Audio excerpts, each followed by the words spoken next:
If you've been here before, you know that I normally do pick a card readings. We're not doing that today. We're just pulling cards and getting messages for whoever might need them. So I pulled a few cards just now, and we'll get some more information with this tarot deck I have here on the left. So we have surrender defensiveness. Defensiveness is a sign of weakness. To communicate in a more empowered way, stay centered and hear someone out, then offer a clearer, non-defensive response. We have this Five of Swords. You can't be right all of the time. We have this Goddess of Courage. I invent creative solutions to the challenges in my life. Okay, when I was pulling cards just now before I started filming, I felt some anger come forward, some frustration, some annoyance, and it is certainly lingering. So if you are relating to feeling annoyed with someone or with circumstances that you're dealing with right now, this might be a message for you. And it talks here about defensiveness. There's energy of a fight and having a challenging situation. So the way that this is likely to be showing up for you is you are in a fight with someone that you are possibly close to, or you are having a situation with someone at work that is frustrating you. Maybe it's a boss, maybe it's a coworker, or this can also be the case if you have someone in your life that you're not necessarily fighting with, but you're not agreeing with their choices possibly.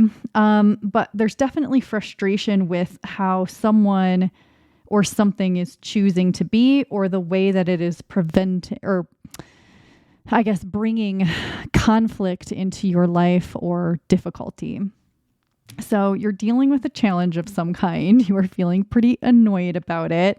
And it's feeling like you are kind of on the defense a little bit, even if you have tried not to be, because it feels like either someone has it out for you, or it's like they're willfully choosing not to see how you feel, or it's just like there's misunderstandings galore, and it's annoying because I don't think that this is the energy that you're used to having with people or with this person in particular, or it's been happening for a while and you're kind of at your wit's end and you keep trying to find ways to resolve this, to fix it, to solve it, to clear away your anger about it. But I think that you have a lot of justified anger here. And so it's really hard to just move on. And it's taking up a lot of your mental energy and your thoughts and your feelings. And this is something you definitely want to resolve right now. This could be something that has just been happening like today. For some of you, it's been happening for a little while and you're just at the end of your rope with dealing with it. And you're tired of it. You're over it. I think that there are some energies here of you feeling like, I don't think this is everybody, but you feeling like maybe it was your fault or you were being argumentative or something, but now it just feels frustrating because you're not getting your way the way you maybe thought you would. For others of you, it's just that you like harmony. You don't like this kind of energy. It doesn't feel good for you.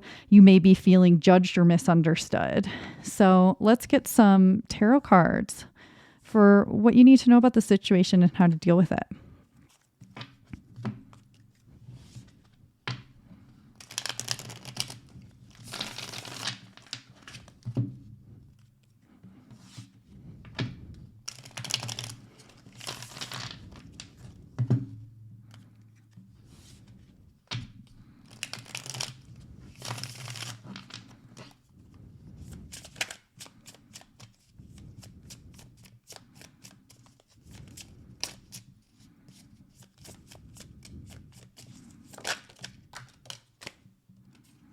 Oh, we'll take this one. We've got the King of Cups here.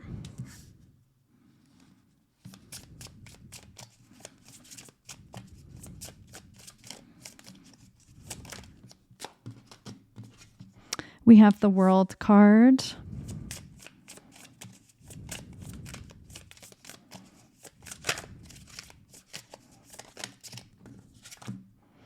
We have the Ten of Wands. Let's get one more. And the Two of Wands. Okay.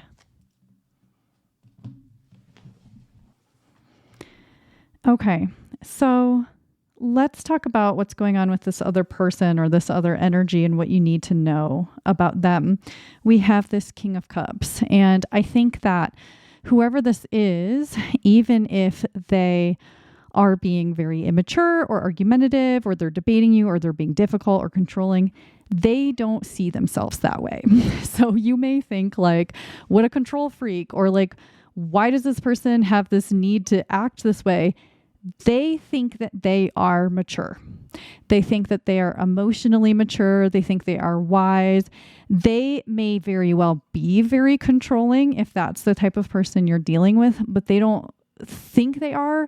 And if they do know that they are, it's because they think they know what's best for everyone, and they see themselves as, this definitely could be a boss for some people. It could be a partner, it could be a friend, it could be a family member, but they see themselves as having wisdom in this situation and knowing what's best. And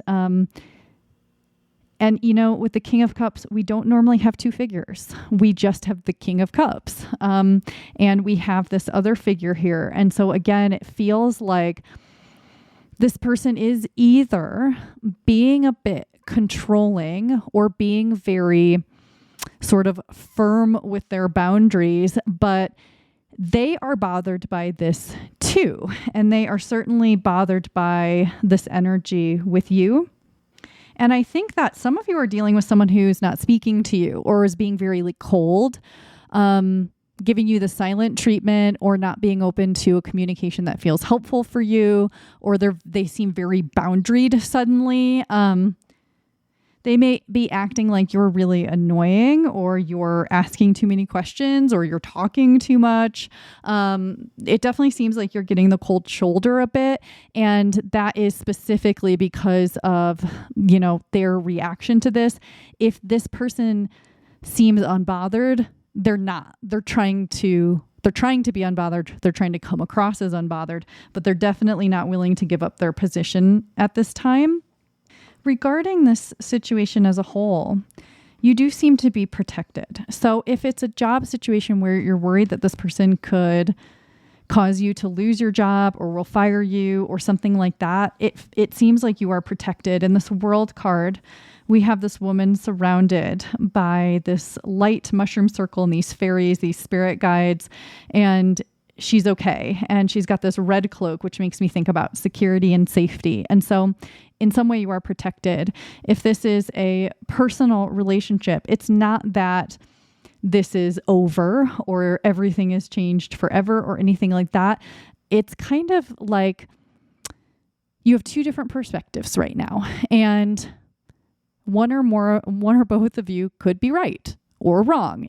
It's just that you have different ideas about this. I do feel like for most people here, you are dealing with someone who is being difficult, and it's not that you are being difficult, but you are being told to stand firm in your convictions, your decisions, partially in your perspective, but not fully. So it's like, your perspective isn't wrong, but it might be helpful to see the other person's a little bit as well, how they may be trying to protect themselves, how they may be trying to have safety and security, even if it seems like this person's just being a dick to be a dick, or they're being really immature, or they're making stupid decisions, anything like this. They're actually making these decisions or acting in this way because in some way they believe it will protect them or give them safety. And so it might take mental gymnastics to understand how that could possibly be the case, or it might be very obvious why they're doing it, but you're being encouraged to see and understand from their point of view a little bit on why they could be doing whatever they're doing to protect themselves or have safety or security. And it's not that you need to necessarily be compassionate or forgiving, like depending on who this is, but that will somehow help you to understand that. And it also serves as additional protection for you somehow if you sort of understand that subconscious thing that's going on with them. I don't know how, but that's coming through. more advice. We have the 10 of Wands and the 2 of Wands. Okay, I don't know how to say this. What I'm basically seeing and hearing is like twins. And I'm seeing sort of like you and this person looking at each other as if you're reflections in a mirror. So this could be more about sort of putting yourself in this other person's shoes to understand them, because it might help calm your frustration down, even if it doesn't change things right away. There is action energy with the wand, so we'll get to that. But there's something about kind of slowing down, even like sitting and maybe imagining sitting across from this person and having a reasonable conversation. I'm not saying that that's going to completely change the energy, but that's sort of what I'm seeing. It sort of calms your energy down and allows you to create solutions to the challenges in your life. And, you know, I didn't read the back of this card, but I'm going to. So I invent creative solutions to the challenges in my life. Use this gift when you are confronted with a situation that seems impossible to deal with. Sometimes it is better to study a problem until you understand it well and then put it out of your mind for a while. Okay.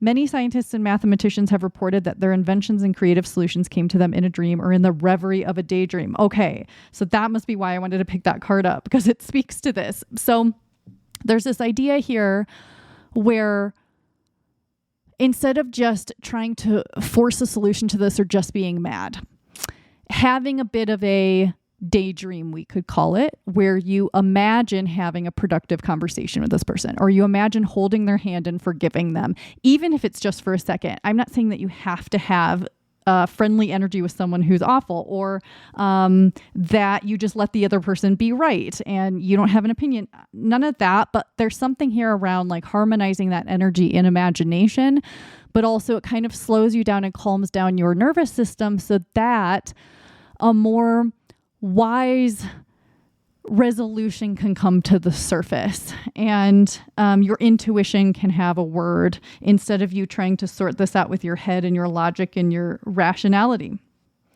Yeah, and let's pick up the 10 of Wands, because the 10 of Wands can be, you know, it is a card of carrying around a burden, but you don't have to. So sometimes with the 10 of Wands, this calls to your attention the need to let go, to release, to put down the stress, to put down the angry thoughts, to put down carrying this relationship or carrying the solution, being the one having to be in charge of fixing this for yourself or for them or for everyone, or stressing out about how whatever's going on with you and this other person, you know, whatever you think is going to happen because of that, releasing that. That's a big part of the advice. And then we get over here to the 2 of Wands, where it talks about, instead of carrying this around and trying to figure it out mentally and feeling stressed out and angry and not sleeping or feeling worried about someone or whatever it is, it's putting it down, letting it not actually be your problem, even if it is your problem, even if this is like the biggest problem for you right now. Put it down and let it not be a problem for a minute. Not your issue to solve, not your problem to fix. It's not up to you. And just kind of allow things to be as they are. You know, look at this man just sort of like observing things going on. Like, how would you feel if you saw dragons and dinosaurs flying through the sky? He's like, oh, whatever. Okay, hi, birds. You know, like, it's just like, yeah, it could be a big deal. Or you could just let it not be a big deal right now, you know? Do you know what I'm trying to say? It's just letting it be what it is and resting in the certainty that no matter what, everything's going to be okay. And not trying, again, there's this feeling of you trying to resolve this or solve it all yourself and thinking that like, if you can just do the right thing or say the right thing or whatever, it will clear all this away. But in reality, you're sort of meant to give up trying. And not that like there won't be inspired action where you realize exactly what you need to express to this person, or they turn around and see your point of view and then you, whatever it is. But it's like, first, give up on trying to solve it, give up on it being a problem, and pay attention to something else, put your energy into something else. And also, again, with this 2 of Wands and with these twin windows, there's advice here for someone where it's like, see them as you. See yourself as them. If you haven't ever heard of this before, look up Ho'oponopono. It's a Hawaiian practice, I believe, where you basically, as the other person that's on your mind, you basically walk into their energy field and you apologize to yourself and you feel gratitude to yourself and you feel love toward yourself. And you can also do it from your point of view toward them. So this is a way of sort of harmonizing the energy energetically, and it will change the external circumstances so that there's a greater likelihood of things being resolved, harmonious, relaxed, and at ease. And also what happens, and I'm not saying that you don't normally do this or you're not empathetic or you're not compassionate, because I think that you likely are, but it allows you to get back into that space of empathy and compassion and understanding the other, which resolves some of the energy without you having to do anything in the relationship or in the circumstance you're in. But also, and I think some of you could also say, I've been compassionate, or I am acting compassionate, but I'm still upset about this. It's not that you haven't been doing it, but that you're encouraged to continue to do it or do more of it or do a different style of it. So it could be like, or maybe you were being sort of people pleasy, and it's less about doing that and more understanding their motives, your motives, and sort of calming down your energy. And again, getting into, I want to say, like an imaginary state and imagining things being peaceful and working out and not trying to force it. Like, well, I sat down for half an hour and I imagined us getting along, or this person doing what I want to do and then they didn't. That's okay. Don't have any expectations around this, but you're really being advised to do this for some reason, even if it doesn't immediately resolve everything, because there's going to be a lasting impact or an impact that you may not see immediately, but you will in a little while. So I think that's all I have for you with these cards. Thank you for being here. I'll see you again soon. Bye.